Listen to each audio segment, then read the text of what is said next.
ବାଲେଶ୍ୱର ଜିଲ୍ଲା ବିଜେପି ଯୁବ ମୋର୍ଚ୍ଚା ତରଫରୁ ତିରଙ୍ଗା ଯାତ୍ରା ଓ କାର୍ଗିଲ ବିଜୟ ଦିବସ ପାଳିତ ହୋଇଯାଇଛି। 1999 ମସିହାରେ କାର୍ଗିଲ ଠାରେ ଭାରତ ପାକିସ୍ତାନ ମଧ୍ୟରେ ଯୁଦ୍ଧ ହୋଇଥିଲା। ଏହି ଯୁଦ୍ଧରେ ଭାରତ ବିଜୟ ଲାଭ କରିଥିଲା।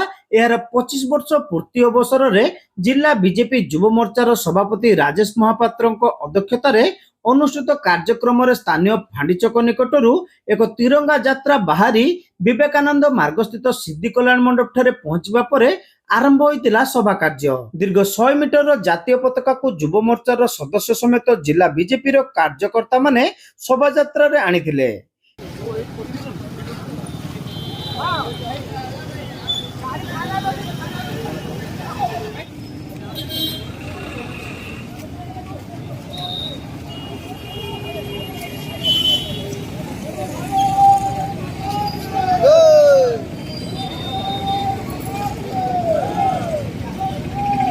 ଏହି କାର୍ଯ୍ୟକ୍ରମରେ ଜିଲ୍ଲା ସାଧାରଣ ସମ୍ପାଦକ ଖଗେନ୍ଦ୍ର ମଞ୍ଚ ପରିଚାଳନା କରିଥିବା ବେଳେ ଜିଲ୍ଲା ବିଜେପି ସଭାପତି ଉମାକାନ୍ତ ମହାପାତ୍ର, ସାଂସଦ ପ୍ରତାପ ଚନ୍ଦ୍ର ଷଡଙ୍ଗୀ, ରାଜ୍ୟ ସରକାରଙ୍କର ଉପସଚେତକ ତଥା ରେମୁଣା ବିଧାୟକ ଗୋବିନ୍ଦ ଚନ୍ଦ୍ର ଦାସ, ନୀଳଗିରି ବିଧାୟକ ସନ୍ତୋଷ କଟୁଆ, ସଦର ବିଧାୟକ ମାନସ ଦତ୍ତ, ବସ୍ତା ବିଧାୟକ ପ୍ରାର୍ଥୀ ରବୀନ୍ଦ୍ର ଅଣ୍ଡିଆ, ଭୋଗରାଇ ବିଧାୟକ ପ୍ରାର୍ଥୀ ଆଶିଷ ପାତ୍ର, ରାଜ୍ୟ କାର୍ଯ୍ୟକାରିଣୀ ସଦସ୍ୟ ଶୁଭଙ୍କର ମହାପାତ୍ର, ଶୋଭନା ମହାନ୍ତି, जिला बीजेपी उपसभापति कमल लोचन दास, ममता महापात्र, करुणाकर पंडा, जिला बीजेपी साधारण संपादक परशुराम परिडा, प्रदीप्त पंडा, कृषक मोर्चा राज्य कार्यकारिणी सदस्य सुबोध चंद्र पंडा, जिला गणमाध्यम सह संयोजक रणजित कुमार पृष्टि, युव मोर्चार राज्य कार्यकारिणी सदस्य शशिकांत मिश्र, जिला प्रभारी स्मृतिरंजन दास, जिला साधारण संपादक स्वाधीन पंडा, उपसभापति नारायण मंत, राजेन परिडा, देवाशीष आचार्य, संपादक सौम्यजित दास महापात्र,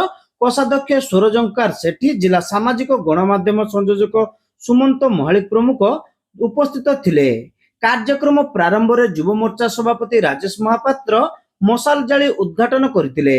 कारगिल रे शहीद होइतिबा समस्त शहीद को उद्देश्य रे श्रद्धांजलि ज्ञापन करबा सह 2 मिनिट नीरव प्रार्थना करा जायतिला। पूर्वतन सैनिक कैप्टेन अशोक दास, अनंत चरण दास, अशोक कुमार जेना, परेश चंद्र शतपथी, मनमोहन कुमार नायक, विश्वजित दास प्रमुख को युव मोर्चा पक्षर संबर्धना प्रदान करा जायतिला। मंचासीन नेतृमंडली और पूर्वतन सैनिक प्रमुख सेमानक वक्तव्य रे कारगिल शहीद को निष्ठा बलिदान तथा तत्कालीन प्रधानमंत्री भारत रत्न अटल बिहारी वाजपेयी को मन पकाइथिले। कार्यक्रम शेष में जातीय संगीत को गान करा जायतिला। हम भारत वर्ष एक गर्वर विषय था 25 वर्ष जो मैंने भी देश मातृका लड़ाई कर आम शांति शोई पार्छु निश्चित आम भाई मैंने अनुरोध करी जिते जो देश मातृका जो मैंने बॉर्डर रही सब सम्मान करवा एवं सब रेस्पेक्ट दवा ये समस्त को अनुरोध करुच्ची। बढ़िया कथा जो मेमोरेंडम देती 527 जन भल कथा कहले गछ लगे से वीर शहीद मानक गछ लगे ना नामकरण कले निश्चित अमरात्मा सद्गति हम एवं परिवार लोक से अंचलवासी समस्त जापर बहुत बढ़िया कथा कहते।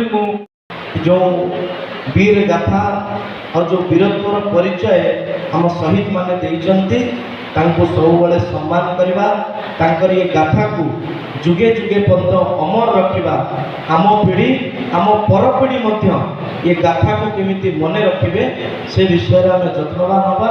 पुणी थे सुंदर आयोजन और विशेष करके भारत वर्ष को वैभवशाली करने जो शक्ति माने लगी प्रेरणा देकी मोर शहीद भाई मानक पाखे श्रद्धांजलि ज्ञापन करी कारगिल दिवस को मन पकईकी अमरत्व को मन पकईकी समस्त को बहुत बहुत शुभेच्छा और धन्यवाद जनईकी आज गौरवर दिवस विजयर दिवस भारतर सुपुत्र राष्ट्र सुपुत्र 527 जन शहीद मानकर बलिदान आम आज विजय लाभ करूँ कारगिल विजय लाभ करूँ। कारगिल गोटे सेक्टर से सेक्टर रे विभिन्न पॉइंट को आम पाखापाखि 50-60 शहीद मानकर बलिदान ले आम गोटे गोटे पॉइंट अख्तियार करूँ। ये भारत वर्ष रे पाकिस्तान जेबेठू आमठू डिवाइड होती सेबेठू जिते भी युद्ध होती कारगिल युद्ध बहुत कठिन थिला एवं स्वर्गत अटल बिहारी वाजपेयी नेतृत्व में एवं जो माने शहीद होती बलिदान रे आम आज विजय लाभ करूँ। या 25तम कारगिल विजय दिवस आज पालन कराऊ। गोटे पीढ़ी पर पीढ़ी को भारत मार सुपुत्र मानकर धैर्य साहस विषय कहबार ये गोटे दिन एवं या सुजोग देती सबू उपस्थित थिबा सैनिक माने जो माने कारगिल दिवस रे योगदान देते किए गुली खाई किए बेड रे 6 मास 7 मास पड़ी तापर ठीक होते। तो यही भाव में शौर्य जो देखते आज यही धैर्य शौर्य बल आम कारगिल विजय दाखल करूँ। पाकिस्तान उपरे पुणी आम विजय लाभ करूँ।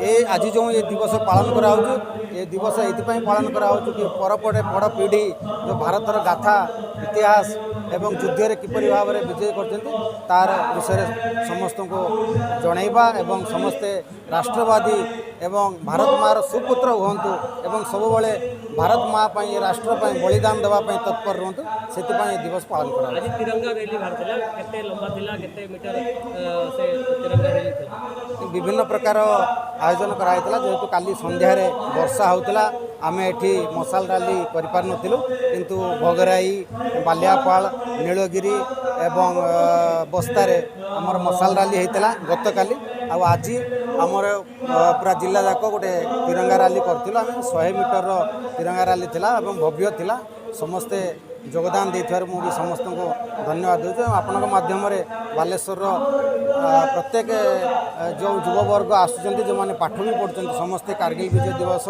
एवं ये भारत मार ये तिरंगार मान को सब रक्षा करूँ ए शान पाई सब लड़तु से मो तरफ समस्त को आपण माध्यम समस्त को निवेदन करुँच आग्रह करुँ।